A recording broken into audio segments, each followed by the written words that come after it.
Hello future millionaires and welcome back to my channel. I am Kayla.K.Keane and in this week's video I'll be discussing how to get out of debt using the Dave Ramsey baby step program. But before we go any further, did you know that the average American has up to 50,000 US dollars in debt? Yes, that's according to businessinsider.com. Now this particular debt problem is mostly due to the fact that most of us do not know how to manage our finances well. Being in debt simply means that you have borrowed money that you didn't have in the first place and now you have to pay it back, but with interest. So maybe you have more money paying to somebody than money that you're able to put away for your saving or your emergency fund. But not to fear, Dave Ramsey and his program is here to help you to get out of debt. If you are interested in learning more, get your notepad, your pencils, give the video a like and keep watching.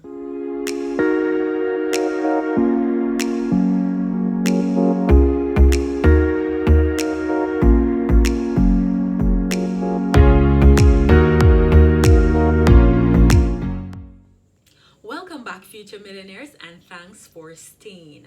I want to say a big thank you for your support and for watching the videos, and especially those of you who leave a comment. It means the world to me and I really appreciate your support. Now, back to the meat of the matter. So this week we're talking about how to get out of debt using the Dave Ramsey baby step program. Now, if you don't already know, Dave Ramsey is a popular US financial advisor and he devised this 7-step program that he calls baby steps to help persons to get out of debt. Now, baby step as a name is very fitting because it is literally so easy. It's like literally baby steps. I hope you have your pencils and your notepad by now, because here is step 1 of 7 baby steps. Step 1 is to save 1,000 US dollars for an emergency fund. Now, emergency fund is very self-explanatory by the name. It's money for an emergency. And I've actually gone in depth and explain what an emergency fund is. If you've not watched that video, I'm going to link it here so you can pause this video, click on it on the link and watch it and come back just to ensure that you're with the class, right? All right, so for those who know what an emergency fund is, the first step, as I said before, is to save 1,000 US dollars for that fund. So I know a lot of you are saying, Kayla, but how is it that I'm in debt and you're telling me that I need to save money for some emergency fund? Yes, that's an excellent question, but let me answer that question. If it is that you're in debt, right? So you owe 2 banks and you owe a credit union. So if you have an emergency, you're already in debt. So if you have an emergency, what you might want to do is to take another loan to cover the cost of an emergency, or run up your credit card to cover the cost of the emergency. So baby step number 1 tells you to save and form an emergency fund so that while you are working on paying off your debt, if there's an emergency, you can cater to that. So this is actually a very, very smart way of securing yourself against getting into further debt. Because a lot of people think about debt and think about, yes, pay it off, pay it off, pay it off. But if you're not smart about what you're doing, you'll actually find yourself going into more debt. Now we're on to baby step number 2, which is to pay off your credit card. Now in the Dave Ramsey's method, he uses the snowball option to repay debt. There are 2 options when repaying debt. There's a snowball method and there's the avalanche method. So although this program focused on the snowball method, I'll still go ahead and explain the snowball versus the avalanche. So, in the snowball method of repaying debt, what you do is list all your debt in order from the smallest to the largest, not including your mortgage payment though. That will remain as is. So, you list all of your debt from smallest to largest and you start paying them off one by one, starting with the smallest amount, which is obviously the easiest one to pay off. With the avalanche method, on the other hand, you will list all your debt in the same order, but you will make payments to all of the debt each month. So, for example, with the avalanche method, if you have 10 debts, for example, one is $1 and it goes up to the 10th one being $1,000. You will start with number one, which is $1, and you'll pay that debt first, and then you'll move on to number two, and so on and so forth. So you are probably thinking to yourself that it would make more sense to use the avalanche method, which is to pay a little on each of your debt on a monthly basis. However, research has shown that persons who use that method usually lose motivation quickly and just fall back into their old habit.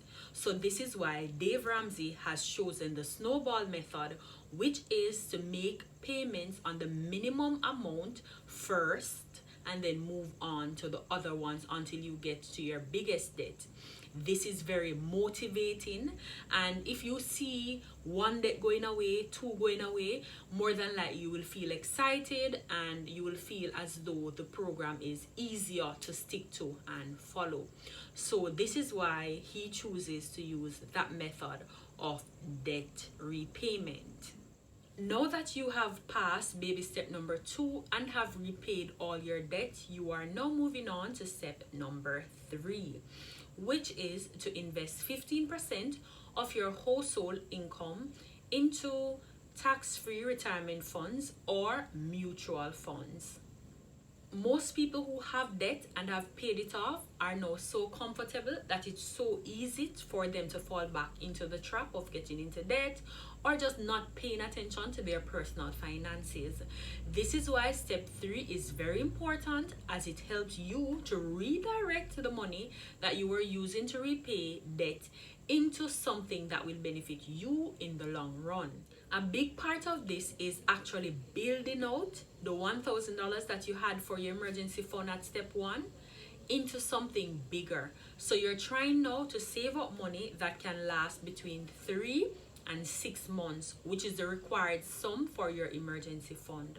So to know how much money it is that you will personally need, what you need to do is to sit down and calculate your expenditure for 3 to 6 months. I suggest you choose 6 months, the longer period, as that will be more money and it is your money. So if anything happens, you can definitely utilize this, as opposed to going to the bank and getting a loan that you'll have to pay an interest rate on, and we're not trying to go back to where we're coming from. Have you ever, without warning, just fall ill?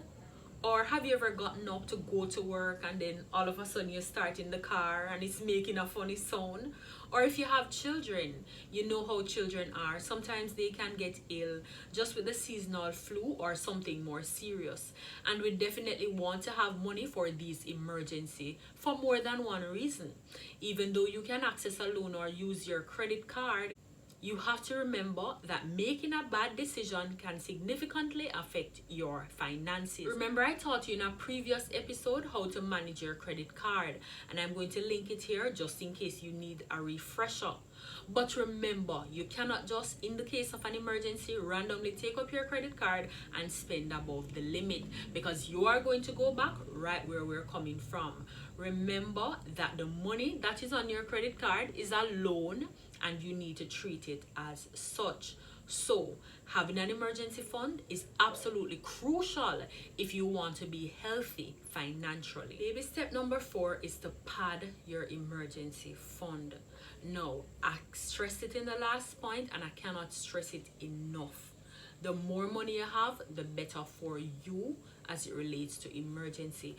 One single emergency can wipe out your entire saving. But it's better for an emergency to wipe out your saving than to put you in debt. Now that we've paid off our debt, we have an emergency fund and we have money for retirement, it's time to save for yourself and your family and share the blessing. Step 5.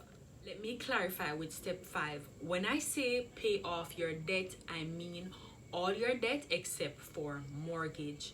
Mortgage is the only debt that you can have hanging around, because you know your mortgage normally comes from your salary, is normally salary deducted, and that's a safe one.